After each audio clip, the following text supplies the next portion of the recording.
To see some objects that may look like Rube Goldberg fantasies to you, but to a 27-year-old sculptor named Stephen Goodman, they are kinetic acoustic sculptures, or more simply put, sound sculptures. Now, as you might expect, there's not a large market for these devices yet, so Stephen earns his daily bread restoring antique musical instruments. Not an unusual profession for a young man who at 16 was a musical prodigy conducting symphony orchestras, a handyman with a delicate touch, and an apprentice sculptor with an ear for modern music.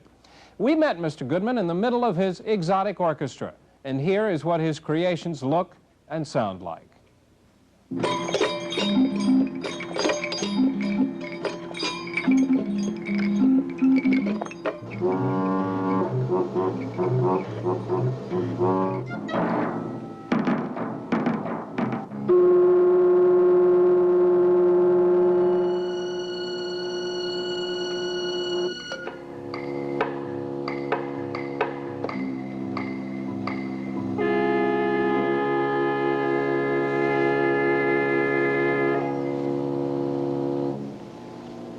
This is entitled Sorchestra. It's an automated acoustical sculpture, hopefully the first of its kind. All of these structures are acoustical in nature. There's no electronic speakers used to produce any sounds. This particular piece incorporates sounds of wood, sounds of large pipes, small pipes, and metal. There's other pieces in this ensemble that use metal sounds, wood sounds, blown sounds, and string sounds. All of these are orchestrated together to form a complete and total ensemble. Pieces are programmed or played by these touch-sensitive discs. Collectively, I've called them the componium. It takes the electrical energy from the body, converts it into a signal, and then converts it into an acoustical act, whether it's an act of wood being struck, or the sound, the natural sound of a pipe being blown.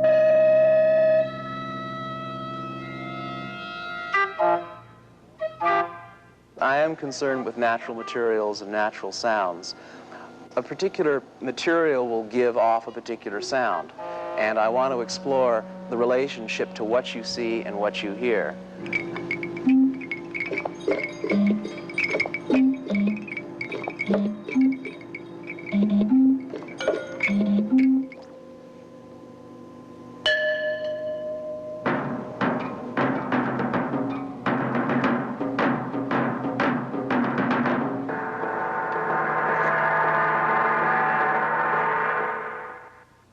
There really isn't a division between what a musical instrument is and what a sculpture is in this point.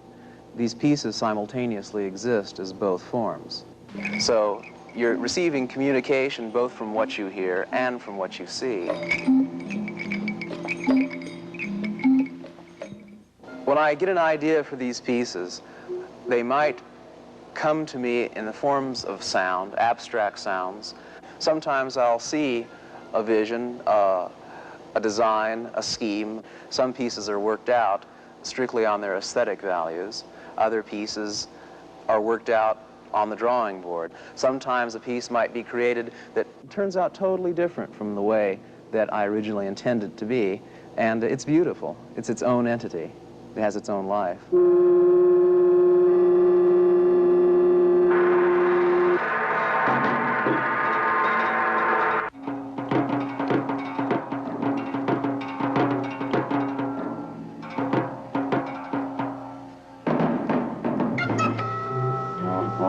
I'd like to see these works spark an interest in the public appreciating alternate life forms, alternate artistic forms, and alternate forms of communication.